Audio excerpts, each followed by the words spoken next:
नमस्कार जैन दोस्तों, स्वागत है आप सभी का आपके अपने YouTube चैनल अब स्टॉक पर। मैं हूं आप सभी के साथ तबा यादव। साथियों, बंगाल में वक्फ अधिनियम का विरोध जो है वो हिंसक अब हो चुका है। करीबन 110 से अधिक लोगों की गिरफ्तारी हो चुकी है और बंगाल में बीएसएफ भी तैनात कर दिया गया है। पूरा मामला क्या है, सारी खबर में आपको इस वीडियो के माध्यम से बताएंगे और सब कुछ डिटेल्स में यहाँ पर आपको डिस्कस करेंगे। आपका इस पर क्या राय है वक्फ बोर्ड पर, आप इसको जो है कमेंट सेक्शन में दे सकते हैं। यहाँ पर जो हिंसा हो रही है क्या वो सही है? वक्फ अधिनियम में जो संशोधन किया गया अब तो वो कानून बन गया है, तो क्या वो कानून आपके हिसाब से सही है या फिर नहीं है? क्योंकि उस पर राष्ट्रपति जी द्वारा मोहर लगा दी गई है तो वो अब कानून बन गया है। तो इस विषय पर इसमें चर्चा करेंगे और आप भी अपनी राय इसको दे सकते हैं। चलिए साथियों, स्टार्ट करते हैं वीडियो को। सबसे पहले आप यहाँ पर देख सकते हैं कि 6 घंटा पहले, 41 मिनट पहले, 14 आवर्स पहले यहाँ पर पूरा जो है कि हेडलाइन बना हुआ है कि वहां पर बहुत ज्यादा हिंसक विरोध किया जा रहा है। तो पूरा मामला क्या है ये आपको पहले समझाते हैं। तो साथियों, हाल ही में जो पारित हुआ है वक्फ संशोधन अधिनियम भी, जो कि 11 अप्रैल 2025 को पश्चिम बंगाल में कई जगहों पर हिंसक विरोध प्रदर्शन जो है कि इसके खिलाफ हुआ, जिसमें मुर्शिदाबाद में अशांति विशेष रूप से तीव्र थी, जहां प्रदर्शनकारियों ने पुलिस की वाहन में आग लगा दी, संपत्ति को भी नुकसान पहुंचाया और सुरक्षा बलों के साथ जो है कि झड़प की। इस हंगामे के दौरान जंगीपुर में स्थानीय तृणमूल कांग्रेस जो कि टीएमसी है के सांसद खलीलुर रहमान के कार्यकालय में भी जो है कि तोड़फोड़ किया गया। पहले इसकी पृष्ठभूमि आपको समझा देते हैं एक बार शॉर्ट में कि वक्फ अधिनियम है क्या, जिन लोगों को नहीं पता है। तो वक्फ अधिनियम 1995 में भारत में वक्फ संपत्तियों को प्रशासन को नियंत्रित करता है।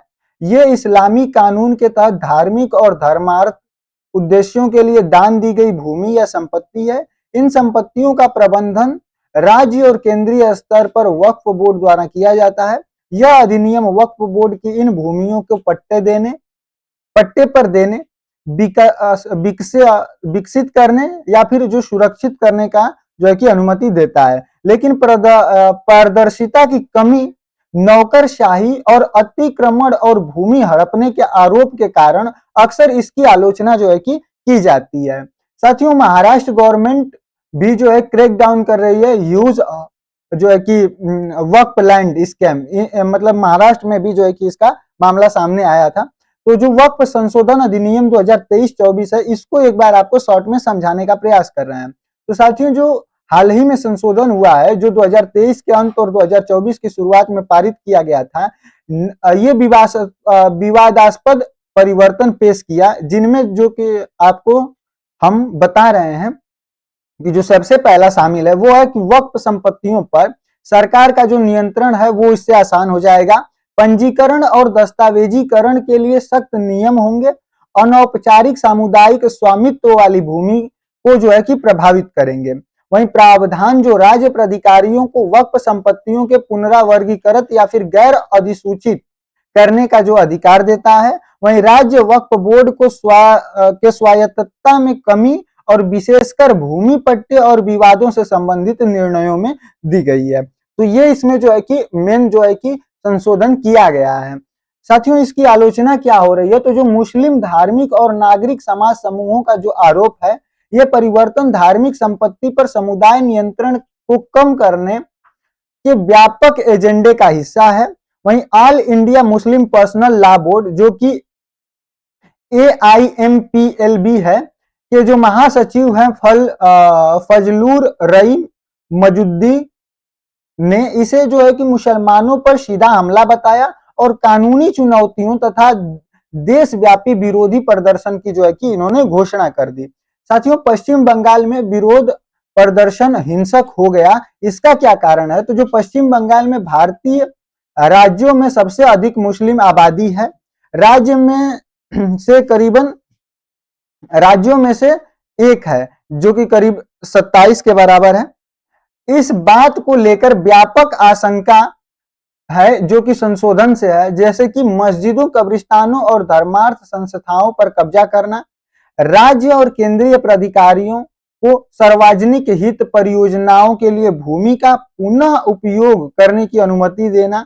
यह मुद्दा अत्यधिक भावनात्मक हो गया, जिससे कि मुद्दे में लामबंदी शुरू हो गई, जिसको कि विशेषकर अल्पसंख्यक बहु बहुल जिलों में जो है कि ये स्टार्ट किया गया।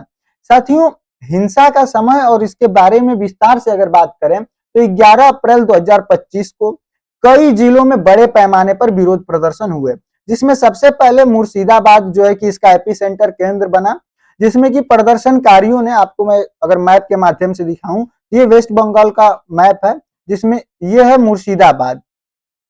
तो यहाँ पर हुआ प्रदर्शनकारियों ने पुलिस वाहनों में आग लगा दी, सरकारी कार्यालयों में तोड़फोड़ की तथा कानूनी प्रवर्तन अधिकारियों के साथ जो है कि झड़प की। वहीं जंगीपुर में जो टीएमसी सांसद हैं खलीलुर रहमान के कार्यालय में भी जो है कि तोड़फोड़ की गई। दूसरा जो हुआ वो मालदा में हुआ, जिसमें प्रदर्शनकारियों ने रेलवे पट्टियां अवरुद्ध की, यानी कि रेल को रोका, जिससे कि प्रमुख रेल मार्ग जो है कि बाधित हो गया।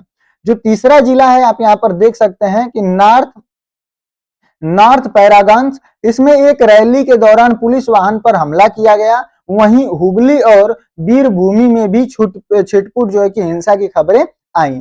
तो साथियों, ये जो है कि पूरा मैटर यहाँ पर हुआ। अब इसमें जो हताहत और गिरफ्तारियां हुई, तो सूती के एक किशोर जो कि मतलब टीनेजर गंभीर रूप से घायल हो गया, जिसे इलाज के लिए कोलकाता भेजा गया। वहीं अकेले मुर्शिदाबाद में करीब 110 से अधिक लोगों को गिरफ्तार किया गया। जो प्राधिकारी हैं उन्होंने गलत सूचना और भीड़ को पुनः एकत्र होने से रोकने के लिए जिले में धारा 144 जो है कि उसको लागू कर दी, यानी कि कर्फ्यू लगा दिया गया तथा इंटरनेट की जो सेवाएं हैं उसको यहाँ पर बंद कर दिया गया है। अब सरकार और जो राजनीतिक प्रतिक्रियाएं तो आनी ही थी, तो वो क्या आई, तो आपको सबसे पहले राज्य सरकार जो कि वहां पर टीएमसी की सरकार है उनकी बताते हैं। तो जो मुख्यमंत्री हैं ममता बनर्जी, इन्होंने हिंसा की निंदा की, लेकिन अल्पसंख्यक विरोधी कानून पारित करके अशांति को बढ़ावा देने के लिए केंद्र सरकार की भी जो है कि आलोचना की। टीएमसी राजनीतिक रूप से कठिन स्थिति में है, क्योंकि अल्पसंख्यक भावनाओं और जो कानूनी व्यवस्था है इसके बीच संतुलन बनाने की ये जो है कि कोशिश कर रही है।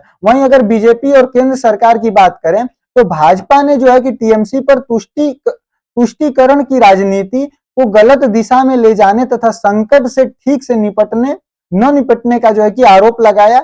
वहीं उन्होंने संशोधन का बचाव करते हुए कहा कि यह पारदर्शिता सुनिश्चित करता है और भूमाफियाओं को धार्मिक भूमि का शोषण करने से रोकता है। साथियों, ये पूरा यहाँ पर हेडलाइंस जो है कि बना हुआ है। अब इसमें जो है कि राज्यपाल जो है उनका हस्तक्षेप क्या है, तो जो राज्यपाल हैं सीवी आनंद बोस, इन्होंने मुर्शिदाबाद का दौरा किया और हिंसा की जो है कि निंदा की। उन्होंने अशांति भड़काने वालों के खिलाफ सख्त कार्रवाई का आह्वान भी किया। बाकी अगर सुरक्षा उपायों की बात करें तो जंगीपुर जैसे संवेदनशील इलाकों में सीमा सुरक्षा बल जो हमारा बीएसएफ है उसको तैनात कर दिया गया है। वहीं स्थिति को और बिगड़ने की स्थिति में केंद्रीय एजेंसियां जो हैं उनको तैयार रहने को जो है कि कहा गया है, यानी कि स्टैंड बाई पर रखा गया है। अब साथियों, इसका व्यापक जो निहितार्थ है वो पहला है कि राष्ट्रीय ध्रुवीकरण, यानी कि वक्फ मुद्दा सांप्रदायिक विभाजन को गहरा सकता है, खासकर बंगाल में 2026 के विधानसभा चुनावों और राष्ट्रीय स्तर पर आम चुनाव से पहले। दूसरा जो है कि इसमें कानूनी चुनौती क्या है, तो जो AIMTLB और जो अन्य मुस्लिम संगठन इस संशोधन का सर्वोच्च न्यायालय में चुनौती देने की योजना बना रहे हैं, जिसमें संभवतः अनुच्छेद 26 जो कि हमें धार्मिक मामलों के प्रबंधन की स्वतंत्रता देता है उसका उल्लंघन बताया गया है। वहीं अगर तीसरी बात करें तो राजनीतिक पुनर्गठन, जिसमें कि इंडियन यूनियन मुस्लिम लीग जो कि IUML के नाम से जानी जाती है, जैसे पार्टी और यहां तक कि कुछ धर्मनिरपेक्ष क्षेत्रीय पार्टियां भी इस कानून के खिलाफ लामबंद हो सकती हैं, खासकर केरल, उत्तर प्रदेश और तमिलनाडु जैसे जो है कि राज्यों में। साथियों, उम्मीद करता हूं सारी चीजें आपको अच्छे तरीके से समझाने में मैं सक्षम रहा, आप लोगों को पूरा मुद्दा समझ में आया। आपकी इस पर क्या राय है आप हमें कमेंट सेक्शन में बता सकते हैं। बाकी अगर चैनल पर नया है तो चैनल को सब्सक्राइब करके हमारे परिवार को और बड़ा करने में हमारी सहायता कर सकते हैं। बाकी मिलते हैं अगले वीडियो में किसी अन्य टॉपिक के साथ, तब तक के लिए जय हिंद, जय भारत।